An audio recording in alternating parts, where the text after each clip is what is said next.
আসসালামু আলাইকুম রহমতুল্লাহি ওবরকাতুহু। সম্মানিত দর্শক, অবস্থা দৃষ্টি মনে হচ্ছে যে বিএনপি মহা ঝামেলায় পড়ে গেছে এবং আগামী দিনে এই ঝামেলাগুলো বাড়তে থাকবে।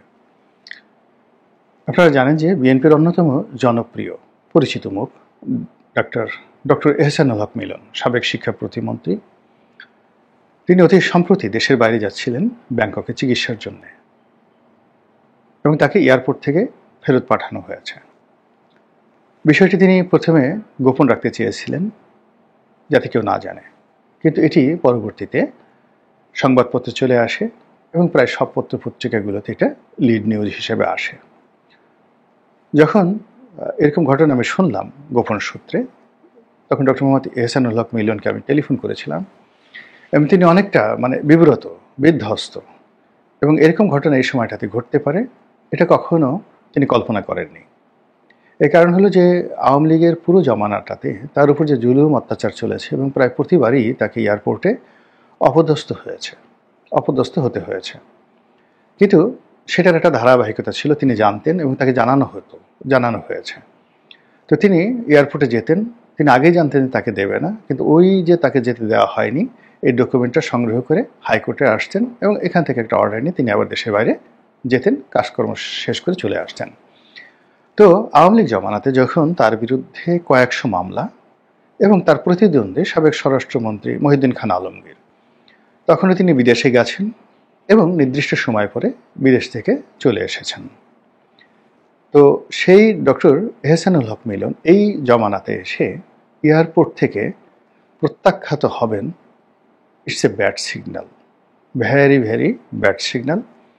এবং এটাই জানাজানি হওয়ার পরে ডক্টর এহসানুল হক মিলন তিনি আত্মপক্ষ সমর্থনের জন্য, যাকে বলা হয়, তিনি সংবাদ সম্মেলন করলেন যে তিনি দেশবিরোধী কর্মকাণ্ডের সাথে জড়িত নন, তিনি কখনো দেশের বিরুদ্ধে এমন কিছু করেননি, করবেন না, ইত্যাদি ইত্যাদি নানা কথা। এই দেশের জন্য তার স্যাক্রিফাইস, তিনি কেবলমাত্র রাজনীতি করার জন্য মার্কিন পাসপোর্ট তিনি স্যারেন্ডার করে বাংলাদেশি পাসপোর্ট গ্রহণ করেছেন। কাজেই এই দেশের প্রতি তার যে অধিকার, যে রাইট, এটাকে তিনি বোঝানোর চেষ্টা করেছেন। কিন্তু এতে করে দেখা গেল যে তাকে যারা অপদস্থ করার চেষ্টা করেছে, তার মাধ্যমে বিএনপিকে যারা মেসেজ দেওয়ার চেষ্টা করেছে, তারা আরও উল্লসিত। আর আমি আজকের এই ভিডিওটা যখন করছি, আমি সত্য মিথ্যা জানি না, বাট গতকালকে ইন্টারনেটে এটা সয়লাভ হয়ে গিয়েছে এই খবর, আর অনেকে বলাবলি করেছে। সেটা হলো বিএনপির অন্যতম প্রভাবশালী নেতা আমির খসরু মাহমুদ চৌধুরী। তিনিও এয়ারপোর্ট দিয়ে যাচ্ছিলেন কোনো একটা দেশে এবং তাকে এয়ারপোর্ট থেকে ফেরত পাঠানো হয়েছে। সত্য মিথ্যা আমরা জানি না, প্রথমটা বাস্তব আর দ্বিতীয়টা গুজব অথবা সত্য।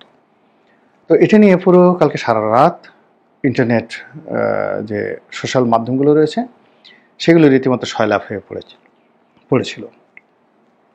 এবং বিএনপির অনেক বড় বড় নেতা, শীর্ষ পর্যায়ের বড় বড় নেতা একে অপরকে টেলিফোন করে জিজ্ঞাসা করছিল ঘটনা সত্য কিনা।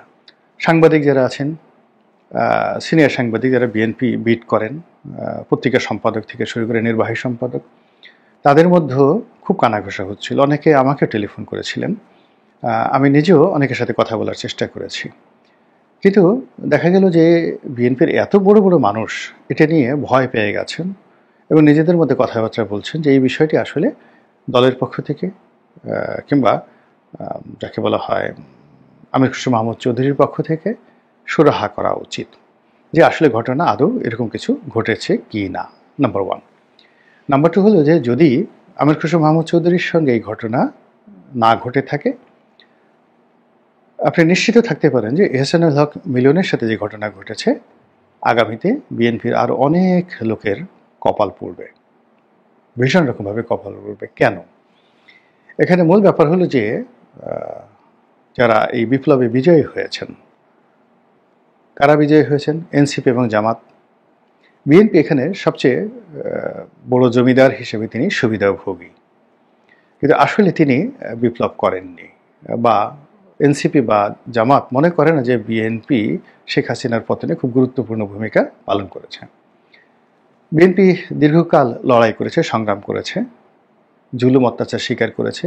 এর মূল কারণ ছিল তাদের মধ্যে, আওয়ামী লীগের মধ্যে একটা প্রতিহিংসা ছিল, ঈর্ষা ছিল এবং একে অপরের মধ্যে প্রতিদ্বন্দ্বিতা ছিল। আওয়ামী লীগকে হটিয়ে ক্ষমতায় যাওয়ার জন্য তারা যে চেষ্টা করেছেন, সেই চেষ্টায় তারা কখনোই জনগণকে সম্পৃক্ত করতে পারেননি। যেভাবে এই জুলাই আগস্ট বিপ্লবে সাধারণ ছাত্র এবং পিছন থেকে জামাত কলকাঠি নেড়ে এই পুরো বিষয়টিতে জনগণের সম্পৃক্ততা তারা নিশ্চিত করেছে এবং একই সঙ্গে সমস্ত রাজনৈতিক দলগুলোকে রীতিমতো বাধ্য করেছে এই আন্দোলনে অংশ নিতে। একথা সত্য যে যখন ছাত্ররা কোটা বিরুদ্ধে আন্দোলন করলো এবং খুব মার খাচ্ছিল, তখন বিএনপি খুব দ্বিধাগ্রস্ত ছিল যে এখানে তারা সমর্থন দেবে কি দেবে না, বা এখানে সমর্থন দিলে ছাত্রদের আন্দোলন বন্ধ হয়ে যাবে বা ছাত্রদের প্রতি জুলুম অত্যাচার বেড়ে যাবে, এই আশঙ্কায়। কিন্তু ছাত্ররা যখন বিজয়ের একেবারে দ্বার প্রান্তে, তখন জনাব তারেক রহমান বলতে গেলে অনেকটা কর্তৃত্ব নিয়ে এই ছাত্রদের আন্দোলনে সমর্থন যোগান। আর ছাত্ররা যখন 99.99% সফলতার দ্বার প্রান্তে পৌঁছে যায়, ঠিক সেই সময়টাতে বিএনপিও এখানে এই আন্দোলনে নিজেদেরকে সম্পৃক্ত করে ফেলে এবং এটা নট মোর দ্যান 5 days, মানে আগস্ট মাস 2024-এর 1 তারিখের পরে নয়। কিন্তু যারা এই আন্দোলনের পেছনে ম্যাটিকুলাস ডিজাইন করেছে গত 2-3 বছর ধরে, এই ডিজাইনের সঙ্গে বিএনপির কোনো সংযোগ ছিল না। এই ডিজাইন যদি কেউ করে থাকে, সেটা ডক্টর মোহাম্মদ ইউনূস, জামাত, এনসিপি যারা নেতৃবৃন্দ রয়েছে, আর বিভিন্ন যে গ্যাংয়ের কথা বলা হচ্ছে, কি গ্যাং না কু গ্যাং আছে, 6 করে দিয়া, তো এই গ্যাং গুং এইগুলো সব থাকতে পারে। এনিওয়ে, ফলে কি হলো, এই বিপ্লবের পরে একটা মনস্তাত্ত্বিক যুদ্ধ দেখা দিয়েছে। যারা বিজয়ী তারা মনে করছে যে আমরাই তো এটা ভোগ করব, আর অন্যরা এখানে এসে উড়ে এসে জুড়ে বসে মাঠ ঘাট পথ সব কিছু দখল করে তছনছ করে দিচ্ছে। তো এই মনস্তাত্ত্বিক যুদ্ধ এই গত 14 মাস যাবৎ চলতে চলতে আজকে বিএনপির 12টা বাজানোর জন্য বিএনপির যারা প্রতিপক্ষ তারা মোটামুটি 90% সফল হয়ে গেছে। বিএনপির ইমেজ ক্ষুণ্ণ করে ফেলেছে। বিএনপির নেতাদের মধ্যে বিভেদ, বিসংবাদ, মারামারি এগুলো তারা বাঁধিয়ে দিয়েছে এবং ভোটের মাঠে বিএনপিকে শক্ত প্রতিদ্বন্দ্বিতার মধ্যে ফেলে দিয়েছে। বিএনপির বিরুদ্ধে অনেক ন্যারেটিভ তৈরি করা হয়েছে এবং এই গত 14 মাসে বিএনপির অন্তত পক্ষে 14 লক্ষ একেবারে চিহ্নিত চাঁদাবাজ অপরাধকে বা অপরাধীকে প্রশাসন দিয়ে, রাষ্ট্রযন্ত্র দিয়ে তারা রীতিমতো তালিকাভুক্ত করিয়ে ফেলেছে। এখন যদি একটি অপারেশন ক্লিন হার্ট হয় বা সারা দেশে অস্ত্র উদ্ধারের নামে ধরপাকড় হয়, আইন শৃঙ্খলা রক্ষা করার নামে যদি দমন পীড়ন শুরু হয়ে যায়, কাদের উপর হবে? আওয়ামী লীগের লোক তো পালিয়ে আছে। বিএনপির যে সমস্ত লোকজন দাপট দেখাচ্ছে তাদের সবাইকে রীতিমতো শুইয়ে ফেলা যাবে। এই কাজটি অবশ্যই বিএনপির যারা প্রতিপক্ষ তারা করবে, কিন্তু তার আগে বিএনপিকে আর এক দফা ডলা দিতে চাচ্ছে, মানসিকভাবে ডলা দিতে চাচ্ছে। সেই ডলার জন্য তারা এখন এই জুলাই সনদ যেভাবে তারা কৌশলী বিএনপিকে দিয়ে স্বাক্ষর করিয়ে ফেলেছে, এর দ্বিতীয় যে প্রকল্প, সেই প্রকল্প হলো হানা ভোট, গণভোট। এখন বিএনপি কোনো অবস্থাতেই নভেম্বর মাসে বা ডিসেম্বর মাসে বা জাতীয় নির্বাচনের আগে গণভোটে যেতে চাচ্ছে না, করতে দিতে চাচ্ছে না। আর বিএনপি যে চাচ্ছে না, তাদেরকে কৌশলে ফাঁদের মধ্যে আটকে, মানে উত্তেজিত করে নানা রকম কথাবার্তা বলে এই হানা ভোটে রাজি করানো, অথবা এই হানা ভোটটি বানচাল হয়ে গেছে, জুলাই সনদ বানচাল হয়ে গেছে বিএনপির কারণে, এই বদনামটি তাদের ঘাড়ের উপর দেয়া। আর এই কাজের জন্য তাদেরকে নানাভাবে উত্তেজিত করা হচ্ছে এবং যে কথাগুলো বলা হচ্ছে যে বিএনপির জন্ম হয়েছিল হা ভোট দিয়ে, আবার এবার বিএনপি না ভোট যে যদি দেয়, মানে যে ভোটাভুটি হচ্ছে, এখানে বিএনপি যদি অ্যাক্টিভলি অংশগ্রহণ করে এবং এই জুলাই সনদ গৃহীত হবে না, এই ব্যাপারে যদি না ভোট দেয়, তাহলে বিএনপির পতন হবে।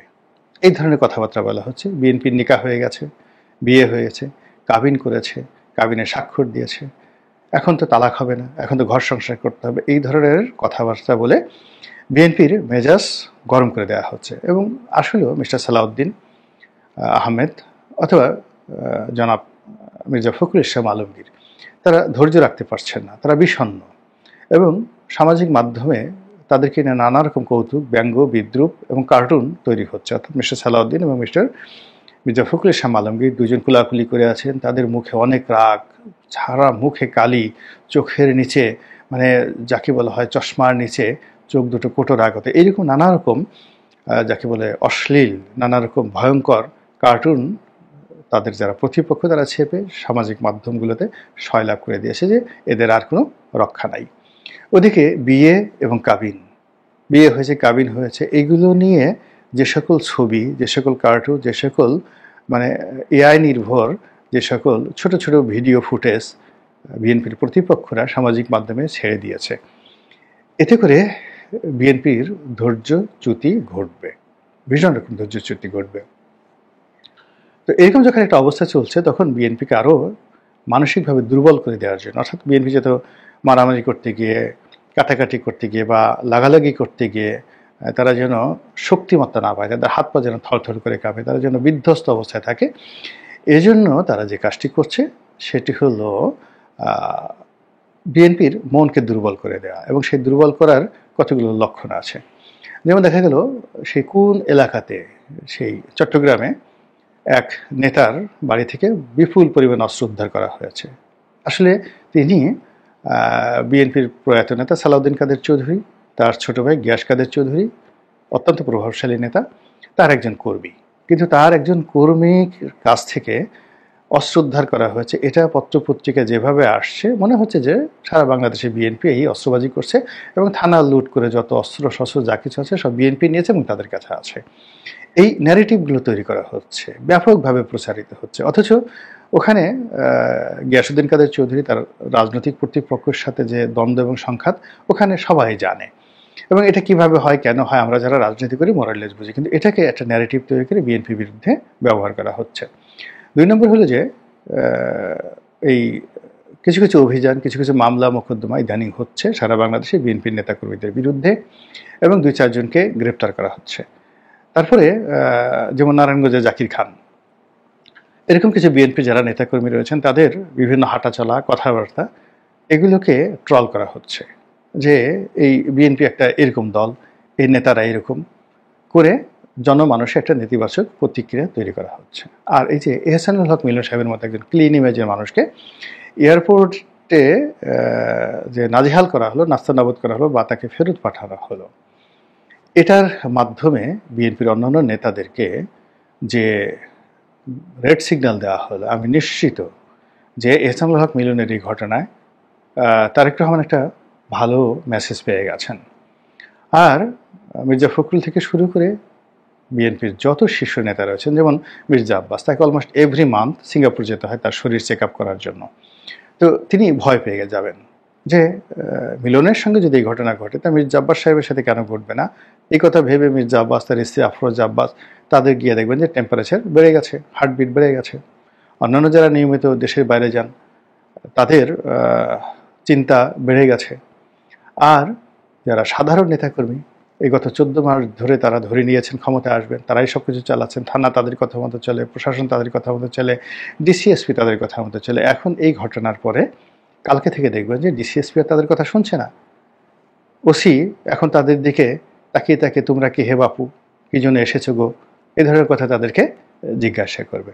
এর ফলে নির্বাচনের আগেই বিএনপির জন্য আর অনেকগুলো নির্বাচন হয়ে গেল, এবং সেই নির্বাচনে কিভাবে ম্যাটিকুলাসলি তাদেরকে পরাজিত করা হলো। আপনি সেটা ডাকসু ধরেন, জাহাঙ্গীরনগর বিশ্ববিদ্যালয় ধরেন, রাজশাহী বিশ্ববিদ্যালয় ধরেন, অন্যান্য বিশ্ববিদ্যালয় নির্বাচন হবে, এইটা হলো ডাইরেক্ট নির্বাচন। এর বাইরে এই যে জুলাই সনদের স্বাক্ষর, তারপরে জুলাই সনদ ঘোষণা, এই অনুষ্ঠানগুলোতে বিএনপির অংশগ্রহণ, তারপরে গত 1 বছর ধরে বা 8 মাস ধরে ঐক্যমত্য কমিশনে বিএনপিকে নাকে দড়ি দিয়ে যেভাবে আনা হলো, হাস্তা নাস্তা করা হলো, যখন যেভাবে ইচ্ছা সেভাবে তাদেরকে রাজি করানো হলো, খুশি করানো হলো, তাদেরকে নাকে খত দেওয়ানো হলো, এবং বিএনপি সবার মানে মন রক্ষা করে, সবাইকে খুশি করে এখানে এই একটা নির্বাচনের দিকে সবাইকে ধাবিত করার, ফেব্রুয়ারি মাসের দিকে সবাইকে ধাবিত করার যে চেষ্টা করেছে, সেটা আমার কাছে মনে হচ্ছে মুখ থুবড়ে পড়েছে। এখন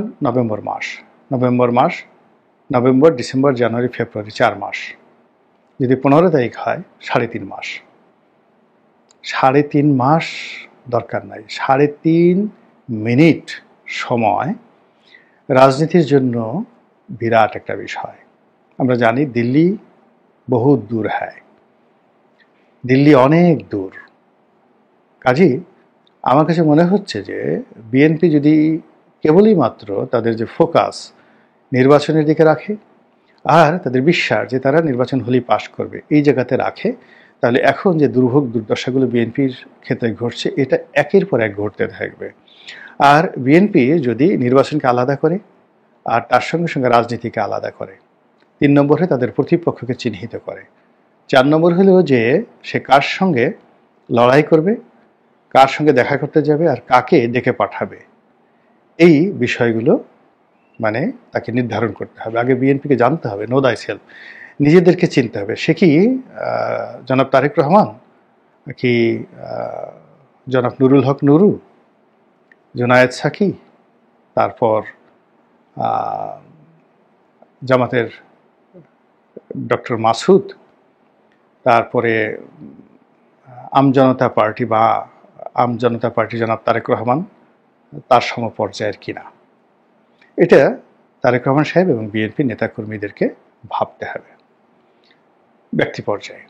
2 নম্বর হলো দল হিসেবে বিএনপি, এই যে ছোট ছোট যে রাজনৈতিক দল যাদের পিছনে ঘুরছে, যাদেরকে বন্ধু বানানোর চেষ্টা করছে, এটা বিএনপির জন্য শোভনীয় কিনা, লাভজনক কিনা, বা এটা আদৌ দরকার আছে কিনা।